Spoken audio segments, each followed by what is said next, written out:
मित्रों नमस्कार। Varun art maths में आप लोगों का स्वागत है। आज हम देखेंगे भारतीय राज्य व्यवस्था के अंतर्गत संसद चैप्टर। इसके अंतर्गत लोकसभा चैप्टर चल रहा है। लोकसभा के बारे में हम लोग पढ़ रहे हैं और लोकसभा का पार्ट 1 हम पढ़ा चुके हैं। ये पार्ट 2 के अंतर्गत हम पढ़ाएंगे आज, इसलिए हमारा टॉपिक स्टार्ट होगा लोकसभा अध्यक्ष से। जो भी स्टूडेंट्स पार्ट 1 नहीं देखे हैं तो पहले उसको देख लें, उसके बाद इसको देखना प्रारंभ करें, अधिक से अधिक समझ में आएगा। ठीक है, तो आइए लोकसभा के अध्यक्ष के बारे में हम लोग पढ़ रहे हैं। देखिए लोकसभा का अध्यक्ष जो होता है, इनका वर्णन अनुच्छेद 93 में किया गया है। लोकसभा का अध्यक्ष के वर्णन किसमें किया गया है? अनुच्छेद 93 में किया गया है। आइए देखते हैं। लिखा हुआ है कि पहली बैठक के बाद उपस्थित सदस्यों के बीच से ही अध्यक्ष का चुनाव किया जाता है। यानी लोकसभा के जो सदस्य चुने जाते हैं उसी में से पहली बैठक जो होता है तो उसी में से अध्यक्ष तथा उपाध्यक्ष दोनों को चुन लिया जाता है। पहले अध्यक्ष को चुना जाता है, उसके बाद उपाध्यक्ष को चुन लिया जाता है। ठीक है, उसके बाद अध्यक्ष लोकसभा के जीवन काल तक पद धारण करता है। जो भी लोकसभा चल रहा हो उसका कार्यकाल तक वो अध्यक्ष बने रहता है। ठीक है, भले ही अगर लोकसभा का अगर विघटन हो जाता है तब तक वो अध्यक्ष बना रहता है जब तक कि नई लोकसभा का चुनाव नहीं हो जाता है। ठीक है, फिर लोकसभा अध्यक्ष के रूप में शपथ नहीं लेता है, यानी सामान्य सदस्य के रूप में ही लोकसभा का अध्यक्ष शपथ लेता है। ठीक है, तो यहां से क्वेश्चन कई बार आया हुआ है कि लोकसभा के अध्यक्ष किस रूप में शपथ लेता है? तो सामान्य सदस्य के रूप में शपथ लेता है। और क्वेश्चन इसमें से ऐसे भी होता है कि क्या लोकसभा का अध्यक्ष शपथ लेता है? तो क्वेश्चन होता है कि लेता है चाहे नहीं लेता है, चाहे ऐसे ऑप्शन में हो सकता है कि लोकसभा का अध्यक्ष शपथ नहीं लेता है। तो यही आंसर सही होगा, क्योंकि लोकसभा का अध्यक्ष के रूप में तो शपथ लेता नहीं है। ठीक है, अगला पॉइंट है कि लोकसभा में अध्यक्ष की अनुपस्थिति में उपाध्यक्ष और उपाध्यक्ष की अनुपस्थिति में राष्ट्रपति द्वारा बनाए गए वरिष्ठ सदस्यों का पैनल में से कोई एक व्यक्ति पीठासीन होता है। अगर लोकसभा में अध्यक्ष अनुपस्थित है तो उनकी अध्यक्षता कौन करता है? तो उपाध्यक्ष। अगर मान लेते हैं कि लोकसभा में अध्यक्ष भी और उपाध्यक्ष दोनों लोग अनुपस्थित हैं तो फिर अध्यक्षता कौन करेगा? तो राष्ट्रपति का द्वारा जो ये वरिष्ठ सदस्यों का जो पैनल बनाया गया होता है उसी में से एक व्यक्ति अध्यक्षता करेगा। सामान्यतः इस पैनल में 6 सदस्य होते हैं।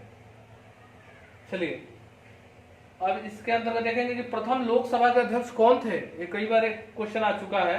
तो प्रथम लोकसभा के अध्यक्ष गणेश वासुदेव मावलंकर थे। गणेश वासुदेव मावलंकर थे। देखिए जब ये क्वेश्चन आता है तो हो सकता है कि पूरा नाम न लिखे, तो लिखता है जीवी मावलंकर, जी मावलंकर। तो ऑप्शन में जीवी मावलंकर करके आए तो समझिएगा कि यही है, नहीं तो पूरा नाम गणेश वासुदेव मावलंकर है।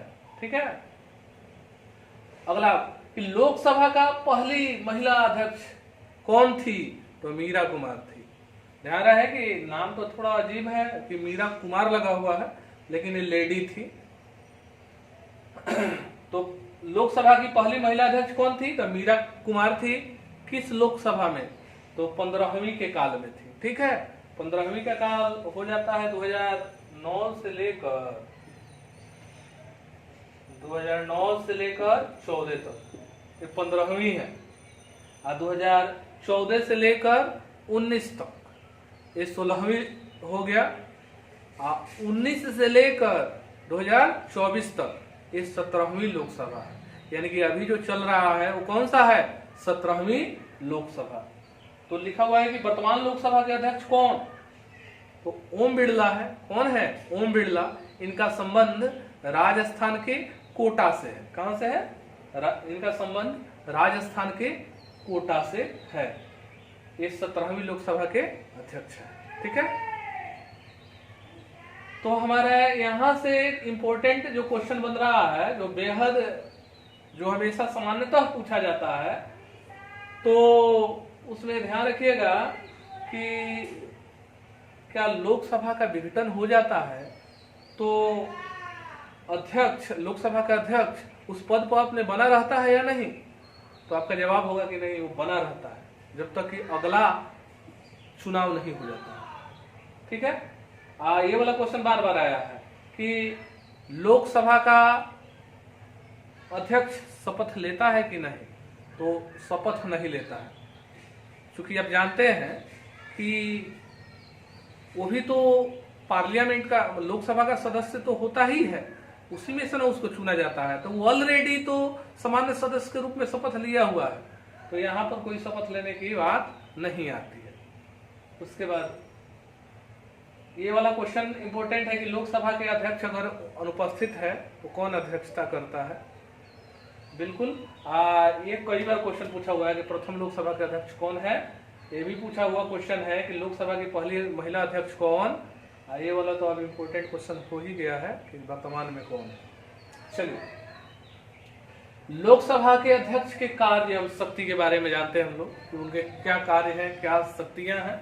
तो देखिए, सदन की कार्यवाही एवं संचालन के लिए नियम बनाता है, यानी कि लोकसभा का जो अध्यक्ष होता है, सदन कैसे चले उसके लिए नियम बनाता है। उसके बाद है गण पूर्ति के अभाव में सदन को स्थगित कर देता है। गण पूर्ति के अभाव में सदन को स्थगित कर देता है। गण पूर्ति का मतलब ये हुआ कि कुल सदस्यों का 10वां भाग, कुल सदस्यों का 10वां भाग मतलब 1/10। अगर कुल सदस्यों का, लोकसभा में कुल सदस्यों का 1/10 से भी अगर कम आएंगे, अनुपस्थित रहेंगे सदस्य, तो क्या करेगा लोकसभा का अध्यक्ष, सदन की कार्यवाही को स्थगित कर सकता है। उसी को कोरम कहा जाता है, मतलब कोरम पूरा नहीं है इसलिए कार्यवाही स्थगित है। चलिए ठीक है, तो ये लगभग कितने व्यक्ति होते हैं, इसका 1/10 लगभग 55 आदमी होता है, तो कम से कम 55 सदस्यों का उपस्थित होना जरूरी है। उसके बाद है कि निर्णायक मत देने का अधिकार होता है। तो लोकसभा का जो अध्यक्ष होता है वह सामान्यतः मत नहीं देता है, लेकिन जब देखता है कि 50-50 का दशा है दोनों भागों में, तो वह निर्णायक मत देता है। ठीक है, संसद की दोनों सदनों की संयुक्त बैठक की अध्यक्षता करता है। अच्छा, देखिए, संसद के संयुक्त बैठक जो बुलाता है वो राष्ट्रपति बुलाता है। ठीक है, क्वेश्चन आता है कि संसद का संयुक्त अधिवेशन कौन बुलाता है, तो राष्ट्रपति बुलाता है। इसकी अध्यक्षता कौन करता है, तो लोकसभा का अध्यक्ष करता है। यहाँ ध्यान देने योग्य बातें हैं कि बैठक राष्ट्रपति बुलाते हैं, अध्यक्षता लोकसभा का अध्यक्ष करता है। और यहाँ से एक इम्पोर्टेंट क्वेश्चन और बनता है कि लोकसभा का ऐसे इसको कहेंगे कि संयुक्त अधिवेशन राष्ट्रपति बुलाता है, इसकी चर्चा किस अनुच्छेद में है, तो अनुच्छेद 108 में है। किस अनुच्छेद में है, 108 में। बेहद इंपॉर्टेंट क्वेश्चन है, इसको याद रखेंगे, 108 में इसकी चर्चा की गई है। अब देखेंगे, अध्यक्ष यह तय करता है कि कोई विधेयक धन विधेयक है या नहीं।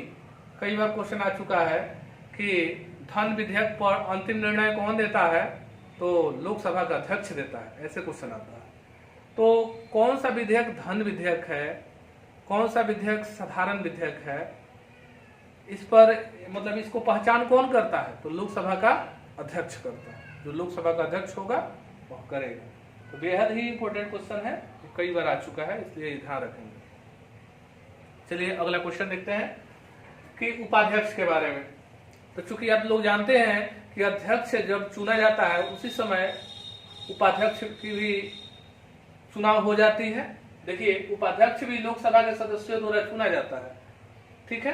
अगला देखिए, अध्यक्ष की तरह ही उपाध्यक्ष भी सदन के जीवन काल तक अपना पद धारण किए रहता है। यानी अध्यक्ष लोकसभा के पूरे जीवन काल तक अध्यक्ष बना रहता है, उसी तरीके से उपाध्यक्ष भी लोकसभा के पूरे जीवन काल तक उपाध्यक्ष बना रहता है, ठीक है। अध्यक्ष का पद रिक्त होने पर उपाध्यक्ष उनके कार्यों को करता है, ठीक है। अध्यक्ष का अगर पद खाली है किन्हीं कारणों से, तो उपाध्यक्ष उनके काम को करेगा अध्यक्ष के रूप में। उसके बाद सदन की बैठक में अध्यक्ष की अनुपस्थिति में उपाध्यक्ष अध्यक्ष के तौर पर काम करता है। तो ये तो बातें पहले ही हो चुकी है कि सदन में अगर अध्यक्ष अनुपस्थित रहेंगे तो उनके जगह पर कौन कार्य करेगा, तो उपाध्यक्ष कार्य करेगा। उपाध्यक्ष रैली में इसलिए बनाया जाता है कि अध्यक्ष के जगह पर वो काम करे। संसद के संयुक्त बैठक में भी अध्यक्ष की अनुपस्थिति में वह अध्यक्षता करता है।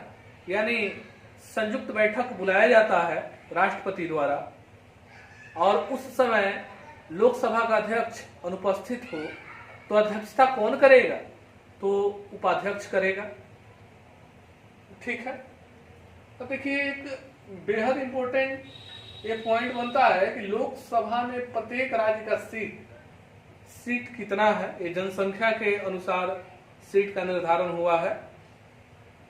तो यहां से क्वेश्चन हमेशा पूछा गया है, इसलिए इस लिस्ट को हम लोग याद रखेंगे, ठीक है। देखिए प्रत्येक राज्य का मैंने लिखा हुआ है, अगर जिसका मैं नहीं लिखा हूं तो ये मान लीजिएगा कि उसकी संख्या राज्यसभा में 1 है। कितना है? 1 है। तो जिस राज्य या केंद्र शासित प्रदेश को हम नहीं लिखे हुए हैं तो समझिएगा कि उसकी राज्यसभा में सीट कितनी है? 1 है। और जिसका अन्य संख्या है उसी को मैंने बोर्ड पर लिखा हुआ है, ठीक है। तो देखिए यूपी में लोकसभा का सीट कितना है? तो 80 है। सर्वाधिक सीट यूपी में ही है क्योंकि जनसंख्या सर्वाधिक यही है। अगर देखा जाए कि 2011 की जनगणना के अनुसार तो लगभग 20 करोड़ यहाँ की जनसंख्या। कहाँ की? यूपी। महाराष्ट्र में लोकसभा का सीट कितना है जी? तो 48 है। महाराष्ट्र में 48 है। पश्चिम बंगाल में 40, पश्चिम बंगाल में 42 और बिहार में 40, ठीक है। तमिलनाडु में कितने हैं लोकसभा का सीट? तो 39 है। तमिलनाडु में कितने? 39 है। कर्नाटक में कितने हैं जी? तो 28 है। कर्नाटक में लोकसभा का सीट कितने हैं? 28 है। गुजरात में लोकसभा का सीट कितने हैं जी? तो गुजरात में 26 है। गुजरात में कितने हैं? 26 है। फिर कर्नाटक में कितने हैं? 28 है। राजस्थान और आंध्र प्रदेश में 25 है। राजस्थान और आंध्र प्रदेश में लोकसभा का सीट कितनी है? 25, ठीक है। तो इसको एक बार और हम लोग रिपीट कर लेते हैं। यूपी में कितना जी? 80। उसके बाद महाराष्ट्र में 48। उसके बाद पश्चिम बंगाल में कितना? 42। बिहार में कितना जी? 40। तमिलनाडु में कितना? 39। उसके बाद कर्नाटक में 28। गुजरात में 26। उसके बाद राजस्थान और आंध्र प्रदेश में कितना है? तो 25। राजस्थान और आंध्र प्रदेश में कितना है? तो 25। मुझे लगता है कि आप लोगों को भी याद हो गया। चलिए ठीक है, अब इसको याद करते हैं क्योंकि देखिए किताबों में तो सारे चीज अवेलेबल है लेकिन याद रखना बेहद जरूरी है। तो मेरा उद्देश्य है कि आप लोगों को याद हो जाए, ठीक है। ये देखते हैं ओडिशा में कितना सीट है जी? तो 21 है। ओडिशा में 21। केरल में कितना है? तो 20। केरल में कितना है जी? तो 20 सीट है। तेलंगाना में कितना? तो 17। तेलंगाना में सीट कितना? 17 है। तेलंगाना हालांकि आप लोग को याद होना चाहिए कि आंध्र प्रदेश से अलग हुआ है तो राज्य बना है क्या, तेलंगाना। झारखंड और असम में 14 है। झारखंड और असम में लोकसभा का सीट कितना है, 14 है। झारखंड और असम में 14 है। पंजाब में कितना लोकसभा का सीट, 13। पंजाब में 13 सीट है लोकसभा का। छत्तीसगढ़ में कितना है जी लोकसभा का सीट, 11 है। छत्तीसगढ़ में कितना, 11। हरियाणा में कितना सीट है जी लोकसभा का, तो 10। हरियाणा में कितना, 10। और जम्मू एंड कश्मीर में कितना है, तो 6 है। थोड़ा सा ध्यान रखेंगे आप लोग कि जम्मू एंड जो कश्मीर है, ये जो हम आंकड़ा लिखे हुए हैं तो अविभाजित जम्मू एंड कश्मीर का लिखे हुआ है। हालांकि अब तो 2 भाग में बट गया है ना, जम्मू एंड कश्मीर और लद्दाख। तो इसके लिए आप लोग थोड़ा सा देख लीजिएगा, नहीं तो फिर हम कोई चैप्टर पढ़ाएंगे तो मुझे याद आएगा तो वही हम बता देंगे, ठीक है। तो यहाँ पर थोड़ा सा देखना पड़ेगा कि लद्दाख में कितना सीट है और फिर जम्मू एंड कश्मीर में कितना सीट है, ठीक है। तो इसलिए इसको लोग देख लीजिएगा। आइए उत्तराखंड में देखते हैं। उत्तराखंड में लोकसभा का सीट कितना है, तो 5 है। उत्तराखंड में 5 है। फिर से इसको देख लेते हैं, याद कर लेते हैं कि उड़ीसा में कितना है जी, तो 21। उड़ीसा में 21। केरल में कितना, तो केरल में 20 है, ठीक है। फिर कहेंगे कि तेलंगाना में कितना, तो तेलंगाना में कितना है जी, तो 17 है, अभी भी पढ़े हैं। अगला झारखंड और असम में कितना है जी, 14। झारखंड और असम में 14। पंजाब में तो 13 है। पंजाब में कितना, तो 13। छत्तीसगढ़ में 10। छत्तीसगढ़ में सॉरी, छत्तीसगढ़ में 10 नहीं है, 11 है। छत्तीसगढ़ में कितना है, 11। और हरियाणा में कितना है जी, तो 10 है। हरियाणा में 10 सीट है। और इसको तो अभी छोड़ दीजिए। उत्तराखंड में कितना है जी, उत्तराखंड में 5 है। हरियाणा में 10 और उत्तराखंड में 5 आधा। दिल्ली में 7 है। दिल्ली में कितना है, तो 7 है। हिमाचल प्रदेश में 4 है। हिमाचल प्रदेश में कितना, 4 है। और देखिए 2-2 कहाँ है, तो मेघालय, अरुणाचल प्रदेश, गोवा, मणिपुर, त्रिपुरा। मेघालय, अरुणाचल प्रदेश, गोवा, मणिपुर, त्रिपुरा, यानी इन 5 राज्यों में लोकसभा का सीट 2-2 है, ठीक है। इसके बाद जितने केंद्र शासित प्रदेश या अन्य प्रदेश बच गए, सब जगह पर लोकसभा का सीट 1-1 है, समझ गए ना। फिर से इसको देख लीजिए। दिल्ली में कितना है जी, तो 7 है। हिमाचल में कितना है, 4 है। उसके बाद त्रिपुरा, ऐसे देखेंगे कि मेघालय, अरुणाचल प्रदेश, गोवा, मणिपुर, त्रिपुरा। मेघालय, अरुणाचल प्रदेश, गोवा, मणिपुर, त्रिपुरा में सीटों की संख्या कितनी है, तो 2 है। उम्मीद है कि लोगों को याद हुआ होगा। हाँ, हालांकि आप लोग ऐसा करेंगे कि हालांकि ऑलरेडी ये तो वीडियो अपलोडेड है तो इसको कई बार आप देख सकते हैं। तो किसी भी वीडियो को जरूर 2 बार देखिए, क्योंकि एक बार में आप उतना गेन नहीं कर पाते हैं जितना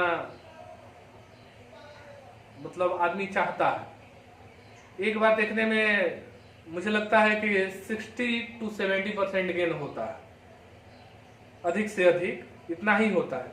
इसलिए अगर 2 बार अगर इसको देखते हैं तो मुझे लगता है कि आपको ढंग से याद हो जाएगा, ठीक है। इसलिए 2 बार देखिए। और मेरी तो एक सलाह ये है कि आप लोग इसे कॉपी में नोट डाउन करते जाएं तो ज़्यादा बेटर होगा। आप क्योंकि वीडियो चलाकर देखने में टाइम लगेगा, आप कॉपी में एक बार नोट डाउन कर लेंगे तो बिल्कुल ही आसानी से आप लोग उसे याद कर लेंगे। और ध्यान रहे कि सारी बातें बोर्ड पर नहीं लिखी हुई है, कुछ ऐसी भी बातें हैं जिसको मैंने बोर्ड पर नहीं लिखा हुआ है, लेकिन जब आप लोग नोट्स बनाइएगा तो उन जो बातें हम नहीं लिखे हुए हैं उन सारी बातों का भी जिक्र आप लोग कर लीजिएगा अपने नोट्स से, क्योंकि वो भी बात बेहद इम्पोर्टेंट है, ठीक है। इसी के साथ आज क्लास यही संपन्न होती है, फिर हम लोग नेक्स्ट क्लास में आएंगे। अभी हमारा चैप्टर संसद चल रहा है, तो संसद का ये पार्ट 2 है। अभी संसद के अंतर्गत बहुत सारे चीज़ों को हम लोग को पढ़ना है, इसके बाद राज्यसभा पढ़ेंगे, उसके बाद हम लोग राष्ट्रपति के बारे में पढ़ेंगे। तो अभी संसद कई भागों में आएगा, तो आप लोग पार्ट वाइज पढ़ते चले, और आपकी सुविधा के लिए प्रत्येक वीडियो पर इसका सीरीज लिखा हुआ होगा कि पार्ट 1 है कि पार्ट 2 है कि पार्ट 3 है। ठीक है, चलिए। और जो भी स्टूडेंट्स मुझे पहली बार विजिट कर रहे हैं यूट्यूब पर, बिल्कुल ही चैनल को सब्सक्राइब कर लीजिए, देखिए, और मैं आपके साथ हमेशा रहूंगा। और इस बात का ध्यान रखिए कि आप मेरे साथ पढ़ाई कीजिएगा तो आपको बिल्कुल ही मजा आएगा और आप अपने लक्ष्य को भी प्राप्त करेंगे। ठीक है, धन्यवाद।